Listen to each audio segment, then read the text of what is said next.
channel, guys, and now welcome to another video.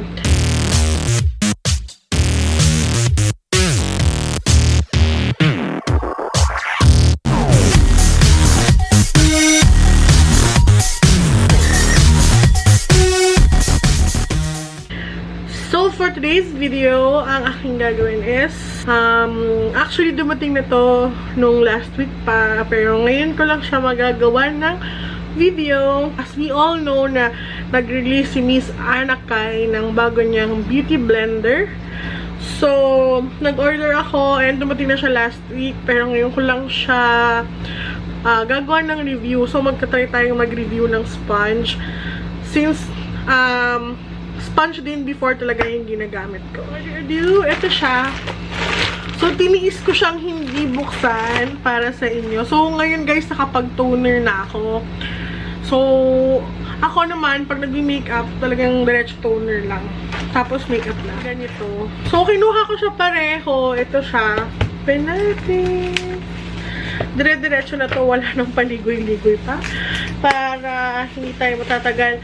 At the same time, guys, aside dun sa sponge ni Miss Anna Kai, itatry ko din tong L'Oreal na fresh water, Ifalliable fresh water, kasi sabi nga nila maganda din daw talaga.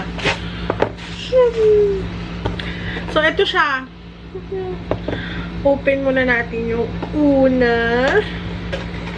So, pag open mo, ganito siya. All covered. Tapos, ayan siya. May paletter. Now, the makeup tool you will use shall be the last thing to worry about. I got you all covered. So, may paletter pa ulit na ganito. Makeup sponges have always been my favorite beauty weapon. It is an essential to have that immaculate base that everyone is looking for. Worry not, we got you all covered with the highest quality sponge we can provide. The Air Blender Sponge. Enjoy and don't forget to tag us on your socials and hashtags.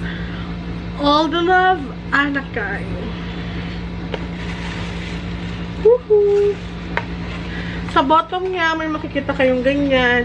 Facebook, all covered by Anna Kai. Instagram, all covered by AC. Hashtag, all covered by AC. Hashtag, Air Blender Sponge. So, I got here the black one. Ooh, malambot na siya. So, let me open the other one. So, ito, meron na to kanina pa. So, here's the other one.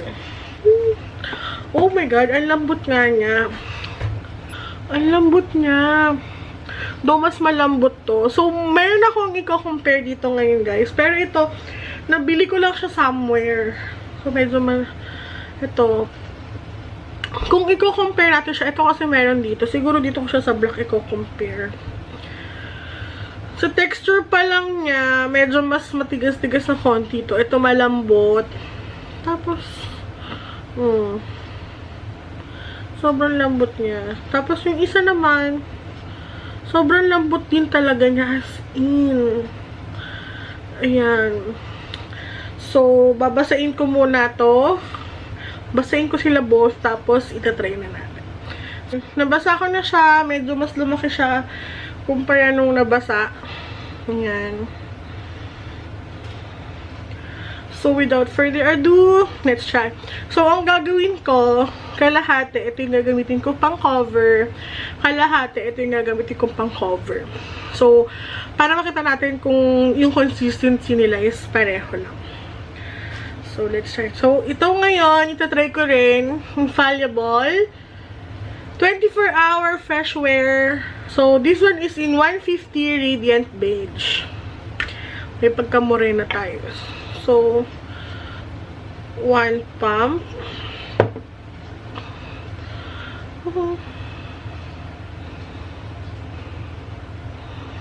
So, ayun siya guys. Medyo nasip-sip nga lang siya talaga ng todo.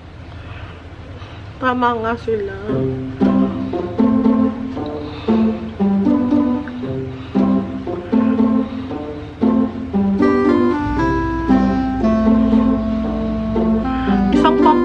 nagagawa ko.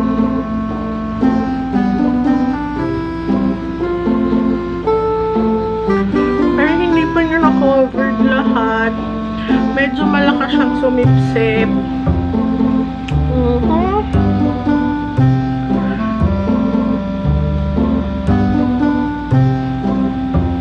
Parang halos lahat siya parang doon. Isang pump pa. So, one more. Kasi bibilisan na lang natin.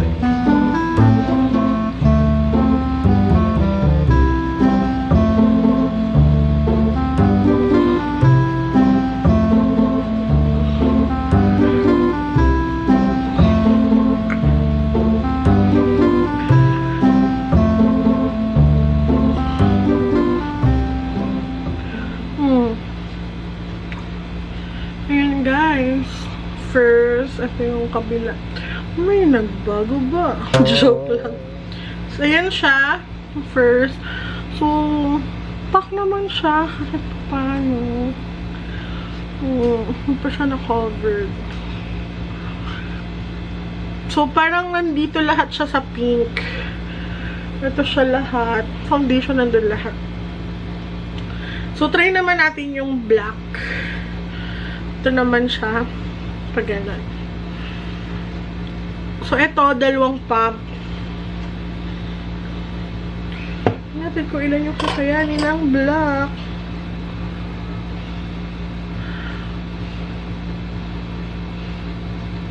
Oh, yung black parang hindi siya nag-absorb agad.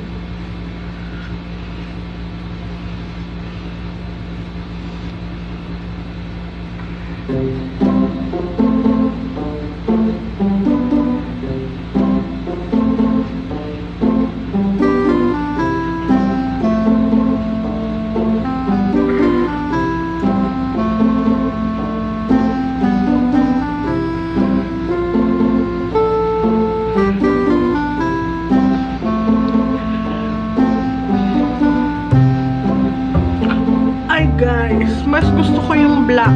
Team black ako. Parang mas pulidong-pulido yung black. Diba? So, try natin. Sasantry ko muna siya. Itatry ko muna yung black sa kabila. So, papatayin ko lang. Magdadalawang pump na lang rin ako sa kabila. Isang pump pa.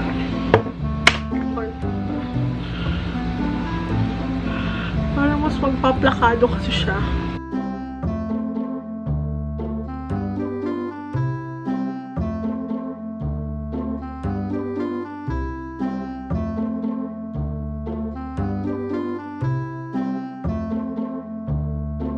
Ayun, mas mabilis sumipsip tong isa, guys. Siguro pang ano siya. Pang ganyan-ganyan na lang. Pang finishing touches. Para sa akin lang po ha. Para sa akin, mas marami siyang nasipsip kumpara dito sa kabila. Makikita nyo naman siya. Di ba? So, mas okay siya. Mas mukhang natural na natural yung look. So, let's try it with an under eye. So, yun namang foundation. Ito namang L'Oreal Fresh Wear. Parang wala lang siya. So, parang magaan lang din sa feeling. As in, parang nag-powder ka lang. Magaan nga siya, totoo. So, let's try it with an under eye.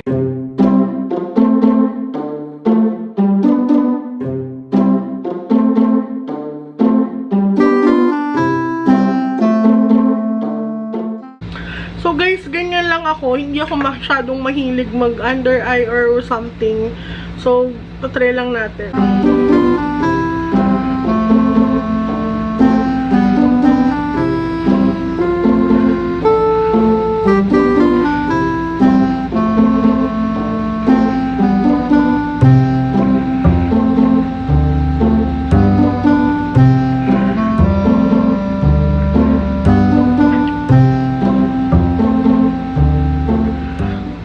Siya, wala din siya masyadong ano, kung makikita nyo. Hindi siya yung parang ganito na nagsip-sip ng sobra. So, for me, ganun lang naman ako mag-review, guys, since baguhan lang din ako sa beauty vlogging, sa mga beauty guru, ganyan. Ito, para sa akin, I'm team black. Kasi medyo mabilis itong, siguro kung sobrang firm, sobrang creamy nung foundation, pwede. Kasi parang may pagka-watery ng something itong fresh wear. So, dito tayo. Tapusin ko na siya. Ayan, guys. Natapos na tayong mag-makeup. So far, ang Ifalliable, pag napapawisan siya, medyo humihiwalay yung niya. Para siyang tumutuklap. Pero so far, sorry guys sa disclaimer, hindi talaga ako mahilig mag-makeup. So ngayon, naglaro lang ako kasi syempre, tinry ko na lang rin naman yung beauty blender ni Miss Anna Kai. Tinry ko na lang rin naman. So, nag-try na lang rin ako maglaro sa aking mukha. So, syempre, papakita ko pa rin sa inyo yung mga kinalabasan ng aking paglalaro. So, ayan siya. Sorry kung hindi nyo nagustuhan. Pasensya na kung hindi ko nabigyan ng hustisya yung aking pag-makeup. Pero, yung review ko dito, so, dito ako sa Team Black pa rin. Kasi, aside sa hindi siya mabilis mag-sip-sip, hindi rin siya ganun kadumihin. Tapos, meron pa siyang side na ganito, guys. Yan. Meron pa siyang flat side. So, pwede siya dito, pwede dito, pwede dito. Yung mga ginamit ko sa aking face, lalagyan ko na lang sa description box sa baba. So, kung nagustuhan nyo ang aking video, please give a thumbs up. Huwag nyo kakalimutan mag-subscribe. At para maging aware kayo sa aking mga bagong videos, please hit that bell button beside that subscribe button para lagi kang notified tuwing mag-upload ako ng bagong videos. So, yun lang for today, guys. Bye!